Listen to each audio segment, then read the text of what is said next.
So this camper is fully equipped with solar. It has a solar panel on the roof, and it has 2 deep cycle batteries here on the tongue that are wired up.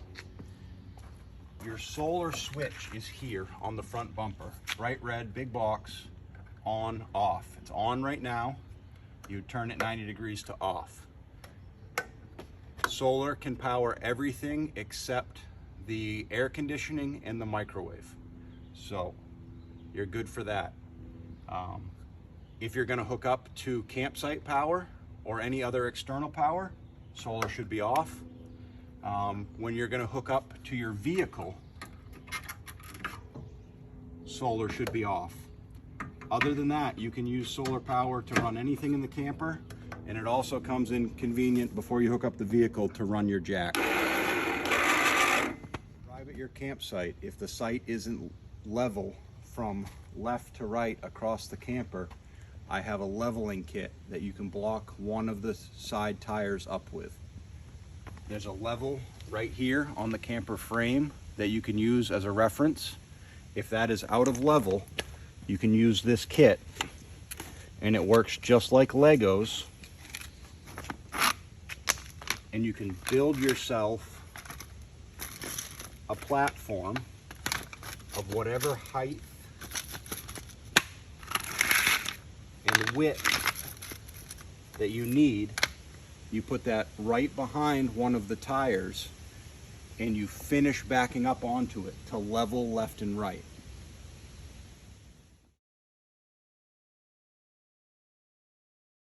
Hooking up electric.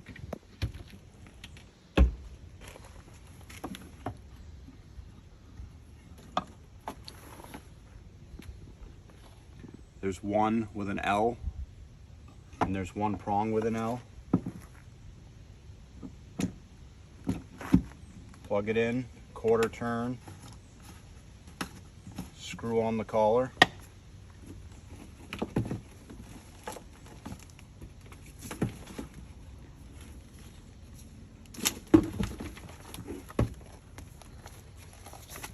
.30 amp cord that goes to the campsite. If the campsite has that connection, you can go straight to the box and turn the breaker on. If not, there's a pigtail and goes to your standard 112 house outlet. There's also a 50-foot extension cord in there if you need any more distance. Okay, this camper is gray and black tank. Down here, there are 2 plunger valves that pull straight out. Gray handle for gray tank, black handle for black tank. Both tanks are under the camper. They both have 30-gallon capacities. There is a control switch in the bathroom where you can monitor the level of the tank, whether it is empty or full. To drain, you remove this cover.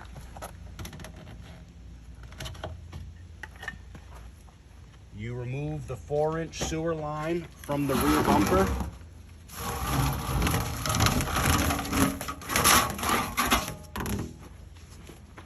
You hook this up. You run the sewer line to the campsite dump station or septic line, and you pull those valves. You'll notice that in the rear of the camper, there is a green hose. Green hose is for dirty. After you dump your tanks, you can hook this up to water from the campsite and hook it up to this valve on the back of the camper for black tank flush. That fundamentally washes out the tanks and rinses it down through the sewer system to the campsite dump station. Again, green hose, dirty, for black and gray tank stuff. In the front, bright blue hose for clean water. First main control panel in this camper is just as you come in.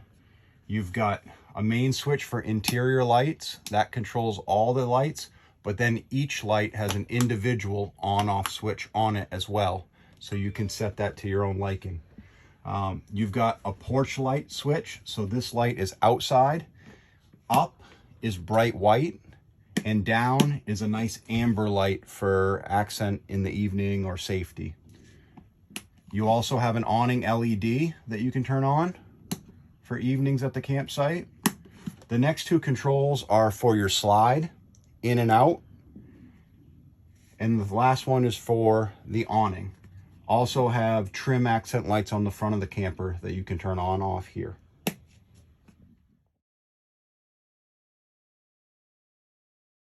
Operating the slide in the camper. When it's in the in position, it's pretty easy. You just push and hold the out button here until it goes all the way out.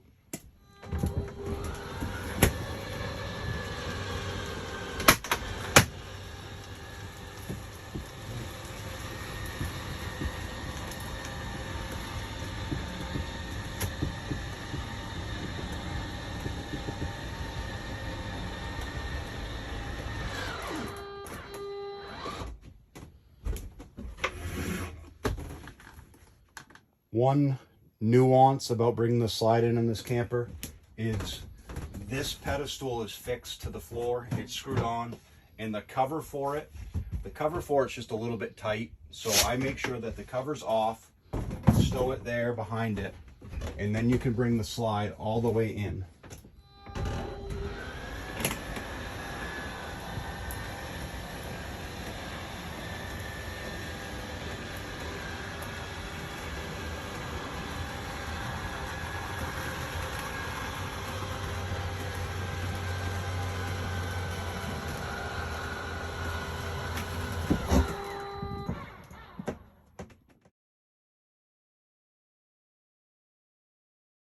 Okay, so the other control area in the camper is on the bathroom wall. If you are boondocking and you need to use the 30 gallons of fresh water that are on board, you can turn on the water pump here.